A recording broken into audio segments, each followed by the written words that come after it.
कि डॉलर की ऊंची उड़ान डॉलर रुकने का नाम ही नहीं ले रहा। रुपया तारीख की कम तरीन सतह तक गिर गया। एक दिन में डॉलर 2 रुपये 8 पैसे महंगा हो गया। इंटरबैंक में डॉलर 226 रुपए की बुलंद तरीन सतह उबूर कर गया। सिर्फ 4 रोज में अमरीकी डॉलर 16.05 रुपए महंगा हो गया। आपको अपडेट कर रहे हैं, डॉलर की ऊंची उड़ान जारी है, डॉलर रुकने का नाम ही नहीं ले रहा। रुपया तारीख की कम तरीन सतह पर गिर गया है। एक दिन में डॉलर 2 रुपये 8 पैसे महंगा हो गया है। इंटरबैंक में डॉलर 226 रुपए की बुलंद तरीन सतह भी अबूर कर गया है। सिर्फ 4 रोज में अमरीकी डॉलर 16.05 रुपए महंगा हो गया है। इसी हवाले से मजीद तफसीलात जानते हैं शहराज भट्ट से। शहराज, बताइएगा क्या वजूहात हैं डॉलर की कीमत में इजाफे के? वजूहात के हवाले से खास बात की जाए, जिसमें सबसे बड़ी वजह जो है वो पॉलिटिकल यानी अदम इस्तेहकाम जो इस वक्त मुल्क में जारी है, जिसकी वजह से डॉलर को बढ़ने की हवा मिल रही है। हमने देखा है कि 2 रोज कबल डॉलर की कीमत में 4.5 रुपए का इजाफा हुआ था, और फिर हमने परसों भी देखा कि परसों भी कीमतें जो हैं वो 5 रुपए डॉलर की बढ़ी हैं। और ये मुल्की सतह के हवाले से बात की जाए तो ये सबसे हाईएस्ट रेट है जो डॉलर का बढ़ा है, 4.5 रुपए, फिर 5 रुपए, और कल हमने देखा कि 2 रुपए 8 पैसे डॉलर की कीमतों में इजाफा हुआ। और इसी तरीके से वो इजाफा बदस्तूर जारी है। एक ही दिन में आज ही जिस तरह से डॉलर की जो ट्रेडिंग की शुरुआत हुई है, तो पहले 30 पैसे डॉलर बढ़ा और उसके बाद डायरेक्ट 2 रुपए 8 पैसे डॉलर मजीद महंगा हो गया, जिसके बाद डॉलर की कीमत जो है मुल्क की बुलंद तरीन सतह 227 रुपए पर जा पहुंची है। और ये एक्सचेंज रेट जो है आज तक का डॉलर का सबसे हाईएस्ट एक्सचेंज रेट है, जो कि पाकिस्तान की हिस्ट्री का सबसे हाईएस्ट एक्सचेंज रेट है। इस पर जो है फैसलाबाद के कारोबारी हजरात की जानिब से बड़ा तशवीश का इजहार किया जा रहा है। वैसे डॉलर के जो ट्रिकल डाउन इफेक्ट हैं वो 1 महीने के बाद आना शुरू होते हैं, लेकिन हम देख रहे हैं कि मार्केट में इस वक्त जो है वो डॉलर के ट्रिकल डाउन इफेक्ट आना शुरू हो चुके हैं। और जो ऑटोमोबाइल कंपनीज हैं, गाड़ियां बनाने वाली, मैन्युफैक्चर करने वाली, उन्होंने अपनी कीमतों में इजाफा किया।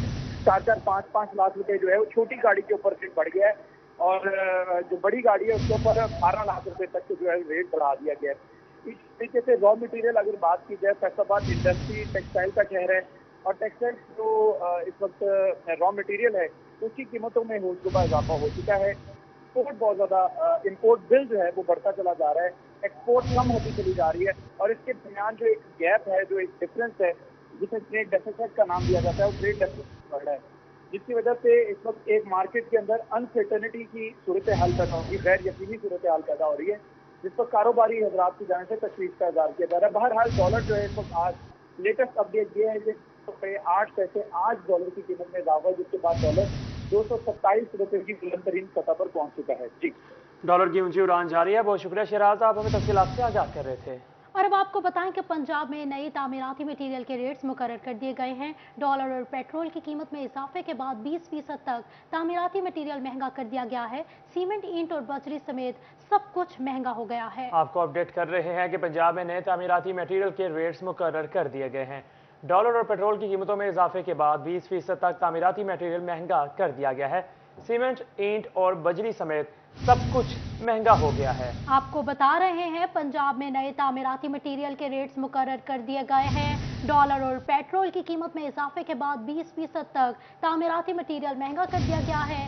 सीमेंट, ईंट और बजरी समेत सब कुछ महंगा हो गया है। आपको बता रहे हैं कि पंजाब में नए तामीराती मटीरियल के रेट्स मुकर्रर कर दिए गए हैं।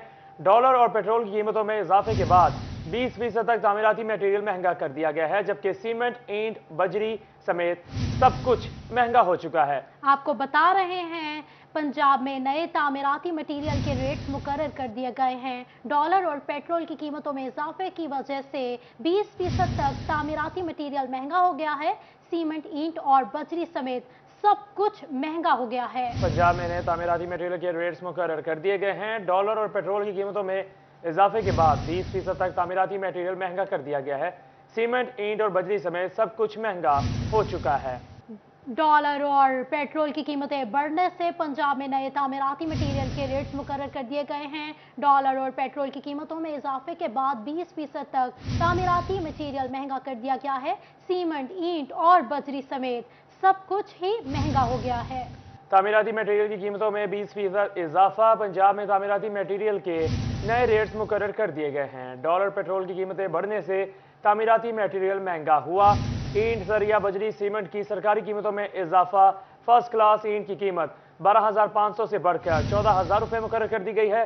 सीमेंट बैग की कीमत 720 से 1,020 रुपये मुकर्रर कर दी गई है। व्हाइट सीमेंट बैग की कीमत 1350 से बढ़कर 1550 रुपये कर दी गई है। महकमा खजाना ने तामीराती मटेरियल के नए निर्खों का नोटिफिकेशन जारी कर दिया है। आपको बता रहे हैं तामीराती मटेरियल के हवाले से तामीराती मटेरियल की कीमतों में 20% तक इजाफा कर दिया गया है। इसी हवाले से मजीद तफसीलात जानते हैं अली रामे से। जी अली, बताइएगा इन कीमतों के उतार चढ़ाव के हवाले से। जी बिल्कुल, अब पंजाब हुकूमत ने भी बाकायदा जो तामीरात अली रामे से हमारा राब्ता मुनक़ता हो गया है, दोबारा कोशिश करेंगे बहाल करने की। अभी आपको अपडेट कर रहे हैं कि पंजाब में नए तामीराती मटेरियल के रेट्स मुकर्रर कर दिए गए हैं। डॉलर और पेट्रोल की कीमतों में इजाफे के बाद 20% तक तामीराती मटेरियल महंगा कर दिया गया है। सीमेंट, ईंट और बजरी समेत सब कुछ महंगा हो गया है। तामीराती मटेरियल की कीमतों में 20% इजाफा हो गया है। पंजाब में तामीराती मटेरियल के नए रेट्स मुकर्रर हो चुके हैं। डॉलर, पेट्रोल की कीमतें बढ़ने से तामीराती मटेरियल महंगा हुआ है। ईंट, सरिया, बजरी, सीमेंट की सरकारी कीमतों में भी फर्स्ट क्लास ईंट की कीमत 12,500 से बढ़कर 14,000 रुपये मुकर्रर कर दी गई अली है। रामे से हमारा राब्ता दोबारा बहाल हुआ है, उनसे पूछते हैं। जी अली, बताइएगा इस हवाले से। जी बिल्कुल, पंजाब हुकूमत की तरफ से अब सरकारी सतह पर भी जो तामीराती मटीरियल है उनके नए रेट्स मुकर्रर कर दिए और इसके लिए जो नए मार्केट और मायानुअल रेट्स होते हैं उनके लिए नोटिफिकेशन भी जारी कर दिया गया है। अब इसमें क्योंकि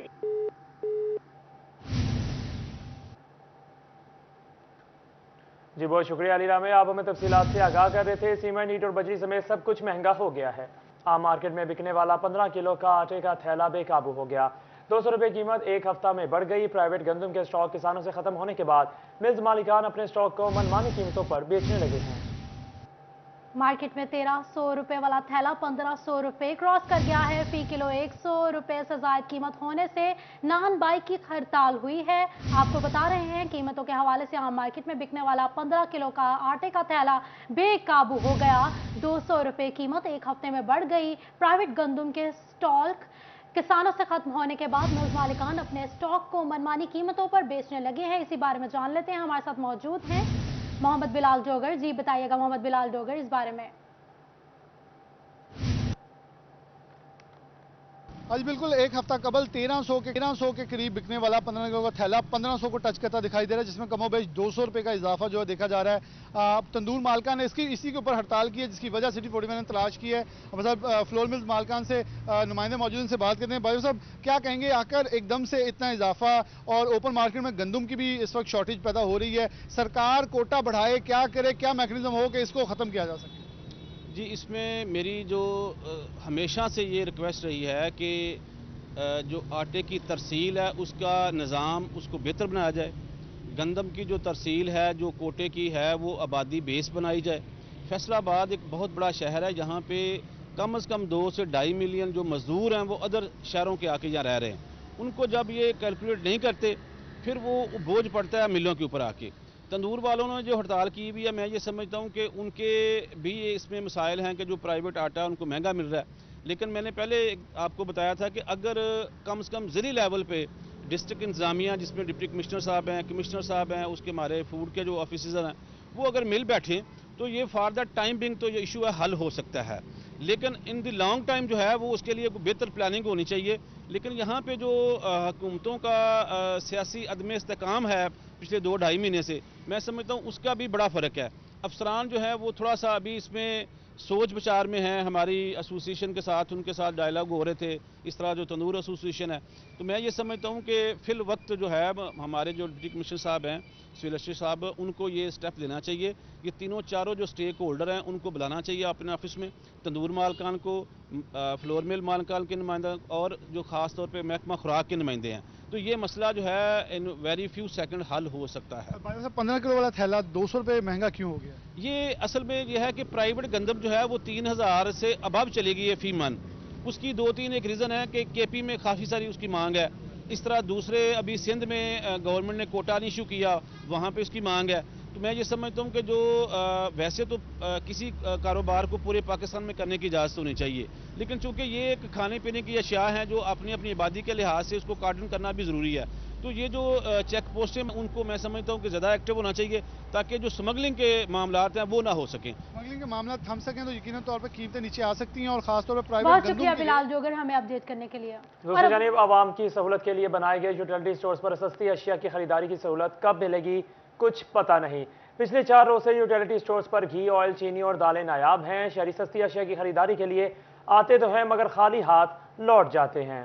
आपको बता रहे हैं आवाम की सहूलत के लिए बनाए गए यूटिलिटी स्टोर्स पर सस्ती अशिया की खरीदारी की सहूलत कब मिलेगी कुछ भी पता नहीं। इसी वाले से मजीद तफसीलात जानते हैं फजील अहमद से। जी फजील, आगाह कीजिएगा। जी बिल्कुल, आवाम की सहूलत के लिए बनाए गए यूटिलिटी स्टोर्स जहां पर ओपन मार्केट की निस्बत सस्ती अशिया मिलती हैं, लेकिन यहां पर सहूलत शहरियों को कब मिलेगी और कैसे मिलेगी किसी को कुछ पता नहीं। अब पिछले 4 रोज से चीनी, ऑयल, घी और दालें जो हैं वो यूटिलिटी स्टोर से नायाब हैं। शहरियों का कहना है कि सस्ती अशिया की खरीदारी के लिए आते हैं लेकिन खाली हाथ लौटना पड़ता है। यूटिलिटी स्टोर से चीज़ें जो हैं वो नहीं मिलती। शहरी मेरे साथ मौजूद हैं, उनसे पूछते हैं क्या कहते हैं। ये बताइएगा, यहाँ से चीज़ें मिलती हैं, सस्ती चीज़ें खरीदने के लिए आप आते हैं? चीज़ें सस्तियाँ ज़रूर मिलती है मगर ना दालें हैं, ना चीनी है, घी भी नहीं है, आटा कभी कभी आ जाता है। तो यही शिकायत है कि शिकायत यही है कि सामान नहीं मिलता है यहाँ पर। जी बिल्कुल, सामान नहीं मिलता, आटा कभी मिलता है तो कभी नहीं मिलता और घी जो है वो अक्सर औकात ही शहरियों का कहना है कि शॉर्ट रहता है। दालें जो हैं वो बिल्कुल यूटिलिटी स्टोर से नहीं मिलती हैं। मुतालबा ये किया जा रहा है कि सस्ती अशिया के हसूल के लिए शहरी आते हैं, लिहाजा हुकूमत को चाहिए कि वो सस्ती अशिया की खरीदारी के लिए आते तो हैं मगर खाली हाथ लौट जाते हैं। बहुत शुक्रिया फजील, आप हमें तफसीलात से आगाह कर रहे थे। पंजाब भर के तालीमी बोर्ड का मुख्तलिफ सर्विसेज की फीसों में 2 से 3 गुना इजाफे का प्लान तैयार हो गया है। फीसों में इजाफे की तजवीज़ Punjab board committee of chairman को भिजवा दी गई है। सर्टिफिकेट हासिल करने की फीस 500 से बढ़कर 700 रुपये, अर्जेंट सर्टिफिकेट की फीस 3000 से बढ़कर 5000, वेरिफिकेशन की फीस 1000 से बढ़कर 3000 रुपये कर दी गई है। इसी वाले से मजीद तफसीलात जानते हैं हमारे नुमाइंदे जहांगीर अशरफ से। जी जहांगीर, बताइएगा इस हवाले से। जी, फैसलाबाद समेत पंजाब भर के 9 तालीमी बोर्ड ने जो स्टूडेंट्स हैं उन पर मजीद बोझ जो है माली डालने का प्लान तैयार कर लिया है। इस हवाले से जो पंजाब भर के तालीमी बोर्ड की तरफ से प्रपोजल तैयार किया गया है उसमें 2 से 3 गुना फीसों में इजाफा जो है वो देखने में नजर आ रहा है। सर्टिफिकेट जो मेट्रिक और इंटरमीडिएट का जारी किया जाता है जिसकी फीस पहले 500 थी अब 700 रुपये हो जाएगी। इसी तरह अर्जेंट अगर किसी को सर्टिफिकेट चाहिए मेट्रिक या इंटर का तो उसकी फीस 3000 से बढ़कर 5000 रुपये हो जाएगी। डुप्लीकेट की फीस को 3000 से 4000 कर दिया गया है। अगर किसी ने तीसरी बार अपना रिजल्ट कार्ड निकलवाना हो तो 5000 की बजाय उसे 10,000 रुपये जो है वो देना होंगे।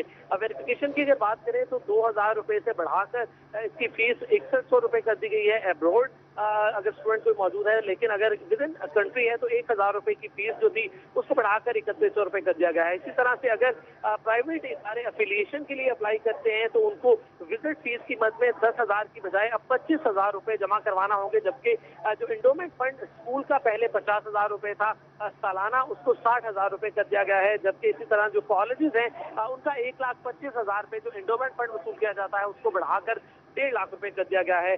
तमाम जो तजावीज है उनको हतमी शक्ल दे दी गई है। अगली जो Punjab board committee of chairman की मीटिंग होगी उसमें ये प्रपोजल जो है वो रखा जाएगा। फीसों में 2 से 3 गुना इजाफा किया जा रहा है। बहुत शुक्रिया जहांगीर अशरफ, इस हवाले से आप हमें तफसीलात से आगाह कर रहे थे। दूसरी जानिब बात करें तो फैसलाबाद में गैर रजिस्टर्ड अफराद की जानिब से चीनी का कारोबार किए जाने का मामला है।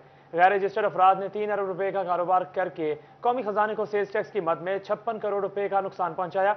FBI की तहकीकात में हकायक सामने आ गए हैं। इसी बारे में जान लेते हैं, उमैर अजमत हमारे साथ मौजूद हैं। जी बताइएगा उमैर। जी, फैसलाबाद में गैर रजिस्टर्ड अफराद की जानिब से चीनी का कारोबार किए जाने का मामला सामने आया था, जिस पर FBI की जानिब से तहकीकात शुरू की गई थी। तो अब उन तहकीकात में बड़ी पेशरफ्त हुई है। फैसलाबाद रीजनल टैक्स दफ्तर हुकाम की जानिब से तहकीकात मुकम्मल कर ली गई हैं, जिसमें ये हकायक सामने आए हैं कि फैसलाबाद रीजन में 500 से ज़ायद अफराद ऐसे थे जो कि चीनी का कारोबार होल सेल सतह पर कर रहे थे, मगर वो सेल्स टैक्स में गैर रजिस्टर्ड थे। उन्होंने गुज़श्ता 6 महीनों के दौरान 3 अरब रुपए से ज़ायद का कारोबार किया और इसमें 56 करोड़ रुपए की सेल्स टैक्स चोरी की गई। चूंकि ये अफराद सेल्स टैक्स में रजिस्टर्ड नहीं थे तो शहरियों से या खरीदारों से सेल्स टैक्स वसूल किया जाता रहा, मगर कौमी खजाने में सेल्स टैक्स जमा नहीं करवाया गया, जिससे हमें अपडेट करने के लिए। और अब आपको बताएं कि फैसलाबाद में मकान, दुकानों और प्लाट समेत दीगर प्रॉपर्टी की रजिस्ट्री में नुमाया कमी हुई है। इसी वाले से मजीद तफसीलात जानते हैं शहराज भट्ट से। जी शहराज, बताइएगा इस हवाले से। हुकूमत वक्त की जानिब से जो गेन टैक्स लागू किया गया है प्रॉपर्टी की इंतकाल यानी रजिस्ट्रेशन के ऊपर, जब आप मुंतकिल करवाते हैं प्रॉपर्टी एक नाम से दूसरे नाम पर, तो उस पर जो गेन टैक्स लगता है वो उसको फिक्स कर दिया गया है बायर के ऊपर भी और सेलर के ऊपर भी। और वो 5% टैक्स की वजह से इस वक्त रजिस्ट्री के अंदर नुमाया कमी देखने में आई है। लोग रजिस्ट्रियाँ नहीं करवा रहे, रजिस्ट्री के बगैर ही जो है वो कारोबार हो रहे हैं। ये कारोबार किस हद तक ख़तरनाक है और इसमें जो है फ्रॉड के किस हद तक चांसेस होते हैं, इस पर गुफ्तगू करने के लिए मेरे साथ मियाँ तनवीर साहब मौजूद हैं, जो कि रियल एस्टेट की जो एसोसिएशन है उसके पंजाब के प्रेसिडेंट। उनसे गुफ्तगू करते हैं, जानते हैं इस हवाले से क्या कहेंगे। मियाँ साहब ये बताइएगा कि जब इस नौयत के फैसले किए जाएंगे, इस नौयत के टैक्सेस लागू किए जाएंगे, तो फिर फ्रॉड के कितने चांसेस बढ़ जाते हैं? जी बिस्मिल्लाहिर्रहमानिर्रहीम। सबसे पहले तो टैक्स लगाने का मकसद रेवेन्यू इकट्ठा करना है। अब आप ये देखें कि आप रजिस्ट्री ब्रांचों में जाएं, इस वक्त कोई रजिस्ट्रियाँ नहीं करा रहा, क्योंकि इतना ज़्यादा टैक्स देना। फिर आप जैसे भी प्रॉपर्टी खरीदते हैं तो प्रॉपर्टी का रेट वो किस तरह जस्टिफाई होगा कि अगर आप 1 करोड़ की प्रॉपर्टी खरीदते हो तो 4-5 लाख रुपया उसके ऊपर टैक्स लग जाएगा। तो ऐसा कौन सा बिजनेस है कि आज आप खरीदें और कल उसके ऊपर आपको 5 लाख का प्रॉफिट हो जाए। फिर आप उसको जब रीसेलिंग की तरफ जाएंगे तो वो 5 लाख या तो आप माइनस करेंगे या फिर आपके साथ वाले का घर का रेट भी एक इस तरह जो है मार्केट जो है वो अनसर्टन हो जाएगी, अनस्टेबल हो जाएगी, प्रॉपर्टी के रेट बढ़ जाएंगे। और दूसरे नंबर पे लोग अनसिक्योर होंगे, फाइलिंग सिस्टम में जाएंगे और फाइलिंग लेन देन फाइलों पे करेंगे, जिसका नुकसान ये होगा कोई किसी से फ्रॉड करेगा। रियल एस्टेट से ताल्लुक़ रखते हैं तमाम ममालिक, वो ममालिक जो तरक्की याफ्ता हैं, उनकी रियल एस्टेट तगड़ी हो, उसके अंदर इंसेंटिव हो, उसमें रियायत हो, तो ही वो मुल्क तरक्की करते हैं। तो आप क्या समझते हैं कि जो वज़ीर आज़म, साबिक़ वज़ीर आज़म ने ये सोच रखी थी कि हमने इसको इंडस्ट्री का दर्जा देना है, तो हम इंडस्ट्री का दर्जा देने हैं या इसको बिल्कुल ख़त्म कर रहे हैं? मुझे तो लग रहा है ये ख़त्म करने की तरफ जा रहे हैं। ये मदर ऑफ ऑल इंडस्ट्रीज़ है रियल एस्टेट सेक्टर। आप ये देखें, आप एक घर बनाते हैं, उसमें आप वायर से लेकर और आप घर के शीशे तक उसमें तमाम इंडस्ट्रीज, फिर मजदूर से लेकर प्रॉपर्टी की रजिस्ट्री का रुझान कम होने लगा। बहुत शुक्रिया शहराज, इस हवाले से आप तफसीलात से क्या कर रहे थे। दूसरी जानी बात करें तो फैसलाबाद वेस्ट मैनेजमेंट कंपनी में मसाइल बढ़ने लगे हैं। मुलाजमीन ने तनख्वाहों में ताखीर की वजह से मसाइल की निशानदही कर दी। सैनिटरी वर्कर्स के कर्जों पर सूद बढ़ने लगा। मुलाजमीन ने तनख्वाहों में मुसलसल ताखीर पर एहतजाज की कॉल दे दी है। इसी बारे में जान लेते हैं, अब्दुल रहमान हमारे साथ मौजूद हैं। जी बताइएगा। बात करें फैसलाबाद वेस्ट मैनेजमेंट कंपनी के हवाले से, तो यहाँ पर इश्यूज़ पैदा होने शुरू हो गए हैं कि यहाँ पर जो मुलाजमीन की तनख्वाहें ताख़ीर से मिलती हैं और उसकी वजह से जो उनका बैंकों का लोन है, शरह सूद है, वो बढ़ती ही चली जा रही है। तो प्रेसिडेंट यहाँ पर वर्कर्स यूनियन के हमारे साथ मौजूद है। बरार साहब, कितने मुलाजमीन ने लोन लिया हुआ और क्या मसला आ रहा है आपको? अच्छा, सबसे पहले तो ये है कि जो हमारे सैनिटरी वर्कर मुलाजमीन हैं उनको जो है बैंक में जो है अकाउंट होल्डर की तरह ट्रीट नहीं किया जाता। जब ये सैलरी लेने के लिए जाते हैं तो बाहर से जो चौकीदारी कह देता है जी वो जाओ जाओ अभी आपकी तनख्वाह नहीं आई। तो दूसरा ये है कि हमारे जो है 4000 के करीब हमारा अमला सफाई है इधर, तो इनमें से जो मुस्तकिल मुलाजमीन है उन्होंने 80-90% जो है मुलाजमीन उन्होंने फ्लेक्सी लोन हासिल किया हुआ है। और फ्लेक्सी लोन की किस्त जब लेट होती है तो उसका जो जुर्माना है 1340 रुपये जो है वो जो है हमें जो डल जाता है। तो इसमें देखें कि पंजाब हुकूमत की तरफ से अगर अदारे की तरफ से तनख्वाह लेट होती है तो इसमें मुलाजिम का क्या कसूर है? मुलाजिम को 1340 रुपये जुर्माना डल जाता है। फिर हबीब बैंक जो है उन्होंने बदनीति से किसकी जो है वो तरीक़ें वो रखी हुई हैं कि जिन तरीक़ों में जो है हमारी सैलरी होती नहीं है। बिलफर्ज हमारी सैलरी होती है 5 से 10 तारीख के दरमियान, और इन्होंने रखा है 1 और 5 के दरमियान किस्त की डेट रखी हुई है। फिर ये 15-16 रख लेते हैं डेट, फिर 24 रख लेते हैं, 30 रख लेते हैं। सिर्फ मसला सिर्फ ये है कि ये जो है ना कर्ज़ की किस्त के साथ साथ जो है ये जुर्माना भी जो है हमसे हासिल कर रहे हैं। तो इस सिलसिले में हमने जो है स्टेट बैंक गवर्नर से दरख्वास्त दी हुई है और हमें उम्मीद है कि हमें वहाँ से इंसाफ मिलेगा। तो इसके अलावा हम जो है एहतजाज के बारे में भी सोच रहे हैं कि हमारा इशू ये जो है हमारे साथ जुल्म और ज़्यादती हो रही है सैनिटरी वर्करों के साथ। अगर हमारे इस मसले को हल ना किया गया तो हम हो सकता है कि एहतजाज की तरफ भी आएँ। तो इस हवाले से मुतालबा किया जा रहा है कि इनकी तनख्वाह जो है बर वक्त बहुत सामान हमें आगाह करने के लिए जंग से खबर शामिल करें कि फेस्को का अमला आए या ना आए, बिजली की फराहमी में कोई भी खराबी हो, तनसीबात पर काम सिर्फ फेस्को मुलाजमीन ही करेंगे। कनेक्शन मुतासिर हो या कोई छोटा मोटा कोई और काम, प्राइवेट अफराद फेस्को की तनसीबात नहीं छेड़ सकते। फेस्को ने झंग की मुताबिक सब डिवीजन को मुरासला भिजवा दिया। इसी बारे में जान लेते हैं, मोहम्मद रमजान मिर्जा हमारे साथ मौजूद हैं। जी बताइएगा। जी बिल्कुल, फेस्को की जानिब से ये तो हुक्म जो है वो सादर कर दिया गया है कि कोई भी प्राइवेट इलेक्ट्रिशियन जो है वो फेस्को की तनसीबात के ऊपर जो है उसको हाथ नहीं लगाएगा, उसमें छेड़छाड़ नहीं करेगा। लेकिन इसका अगर हम दूसरा चेहरा देखें तो इससे जो है वो झंग के वासियों के मसाइल जो हैं वो बढ़ेंगे भी, क्योंकि फेस्को का अमला जो है वो बर वक्त रिस्पॉन्ड नहीं करता, जिसके वजह से जो जिन इलाकों में बिजली की फराहमी मौसल रहती है, किसी की मीटर की तार अगर निकल जाती है या इस तरह के छोटे मसाइल अगर पैदा होते हैं तो फेस्को का अमला जो है वो नहीं कर पाता, जिस वजह से शहरी जो है वो आम इलेक्ट्रिशियन की खिदमात लेने की कोशिश करते हैं, तहम उससे एक बिगाड़ भी पैदा होते हैं। तहम इस हवाले से जो फेस्को की जानब से नोटिफिकेशन जारी किया गया है, इसके ऊपर मुनवाना अमला जो है वो जरूरी है। तो दूसरी जानब को भी इस मामले में जिम्मेदारी का एहसास होना चाहिए कि किसी इलाके में अगर बिजली की फराहमी के मसाइल पैदा होते हैं उनको बर वक्त रिस्पॉन्ड किया जाए और शहरियों के मसाइल जो हैं वो अवलीन बुनियादों पर।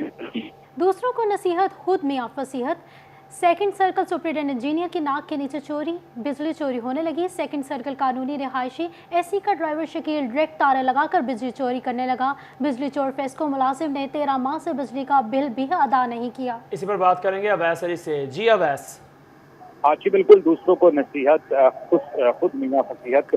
सेकंड सर्कल सुपरिटेंडिंग इंजीनियर नाक के नीचे जो है वो बिजली चोरी की जा रही है। सेकंड सर्कल कानूनी का रहायशी एसी का ड्राइवर शकील जो है वो डायरेक्ट तारे लगाकर बिजली चोरी कर रहा है और फेस्को के मुलाजिम शकील की जानिब से 13 माह से बिजली का बिल भी अदा नहीं किया गया, मगर फेस्को की जानिब से अपने मुलाजिम के खिलाफ का हाल जो है वो कार्रवाई अमल में नहीं लाई जा सकी। सेकंड सर्कल कॉलोनी का ये मकीन है शकील, जो फेस्को का मुलाजिम भी है, डायरेक्ट तारे लगाकर बिजली चोरी कर रहा है और सेकंड सर्कल जो है वो एसी के पात्र भी है और एक्सीडेंट नाजमाबाद का ऑफिस भी जो है वो सेकंड सर्कल में मौजूद है, मगर इसके बावजूद फेस्को अपने ही मुलाजिम के खिलाफ कार्रवाई करने से कासर दिखाई देता है और सरेआम बिजली चोरी की जा रही है और आम सार्फिन का बिल 2 माह गुजरने के बाद उसका कनेक्शन मुनक़ता कर दिया जाता है, मगर 13 माह से फेस्को मुलाजिम की जानिब से बिजली का बिल भी अदा नहीं किया गया और बिजली चोरी की जा रही है, मगर फेस्को अमला की जानिब से ताहाल अपने साथी मुलाजिम के खिलाफ कार्रवाई अमल में नहीं लाई जा सकी, जो कि फेस्को की कारकर्दगी पर और कंपेन पर सवालात उठाता है। फेस्को की जानिब से बड़े बड़े दावे किए जाते हैं कि बिजली चोरों के खिलाफ कार्रवाई की जा रही है और बिलखसूस जो महकमे में काली रेड़े हैं, बिजली चोरी की जा रही है। बिजली चोर फेस्को मुलाजिम ने 13 माह से बिजली का बिल भी अदा नहीं किया। बहुत शुक्रिया अवैस इस तफसील का। और अब आपको बताएं कि फैसलाबाद और दीगर शहरों में बारिशों की पेश गोई। वज़ीर आला पंजाब हमजा शहबाज का मुतल्लिका अजला की इंतजामिया को चौकस रहने का हुक्म। वज़ीर आला हमजा शहबाज की ज़िला इंतजामिया रेस्क्यू 11 जबलचू वासा और मुतल्लिका इदारों को ज़रूरी हिदायत जारी हैं। इसी पर बात करते हैं इमरान असलम से। जी इमरान बताइएगा। जी बिल्कुल, फैसलाबाद में दीगर शहरों में मॉनसून के दूसरे तारीख के हवाले से जो है वो बारिशों का सिलसिला जारी है। इसी साल में वज़ीर आला पंजाब शहबाज शरीफ का जो है वो वज़ीर आला पंजाब हमजा शहबाज शरीफ ने मुतल्लिका अजला की इंतजामिया को चौकस रहने की हिदायत जारी की गई हैं। वज़ीर आला हमजा शहबाज की ज़िले इंतजामिया रेस्क्यू 1122 वास्ता मुतल्लिका इदारों को जरूरी हिदायत जारी की गई हैं।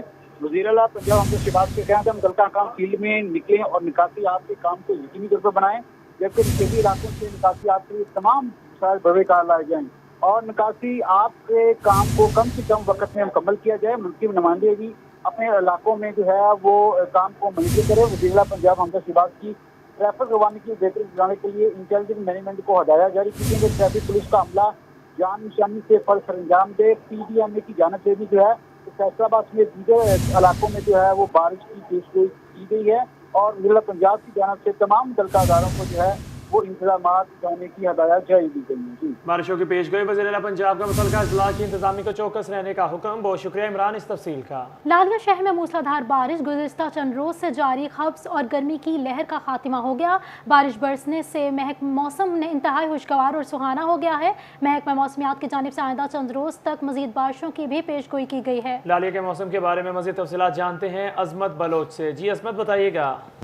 जी बिल्कुल, इस वक्त लालिया शहर के अंदर जो मूसलाधार बारिश है उसका सिलसिला जारी है और आज सुबह से ही जो काले बादलों का आसमान पर राज था और इस वक्त मूसलाधार बारिश हो रही है। बारिश होने की वजह से जहां दर्जा हरारत में कमी आई है तो वहीं पर जो मौसम है वो इंतहाई सुहाना और खुशगवार हो चुका है। महकमा मौसमियात के मुताबिक आज जो लालिया शहर का दर्जा हरारत है वो कम से कम 25 डिग्री सेंटीग्रेड जबकि ज़्यादा से ज़्यादा 28 डिग्री सेंटीग्रेड रिकॉर्ड किया जाएगा और इसी के साथ साथ जो ये बारिशों का सिलसिला है ये आइंदा चंद रोज़ तक जारी रहेगा और जो गुज़श्ता 2-3 दिन से जो हबस और शदीद गर्मी की लहर थी उसका खात्मा हो चुका है। मौसम सुहाना होने की वजह से और खुशगवार होने की वजह से जो शहरी हैं उनके चेहरे भी खिल उठे हैं क्योंकि गुज़श्ता चंद रोज़ से जो हबस और शदीद गर्मी की लहर जारी थी और आज सुबह से ही जो बादल हैं आसमान पर जो काले बादल हैं वो गिर कर आए हैं और इस वक्त जो मेघा है वो बरस रही है और इंतहाई सुहाना और खुशगवार चुका है। लालिया शहर में मूसलाधार बारिश, मौसम खुशगवार हो गया। बहुत शुक्रिया अजमत बलोच इस तफसील का। दूसरी जानिब बात करें फैसलाबाद, आखिरकार बादल बरस पड़े, मौसम ठंडा हो गया, तेज बारिश से मौसम खुशगवार हो गया। इसी बारे में जान लेते हैं, मरियम रजा मौजूद है हमारे साथ। जी बताइएगा मरियम। फैसलाबाद का मौसम जो है वो सुहाना हो चुका है। दिन के आगाज़ में फैसलाबाद में सुरमई बादल छाए हुए थे, इसकी वजह से फैसलाबाद का मौसम जो है वो खुशगवार था और तेज़ ठंडी हवाएं भी चल रही थी। लेकिन फैसलाबाद में जो है 12 बजे के बाद जो है तेज़ बारिश जो है वो शुरू हो गई है। फैसलाबाद के मुख्तलिफ इलाकों में कहीं तेज़ तो कहीं हल्की बारिश हो रही है।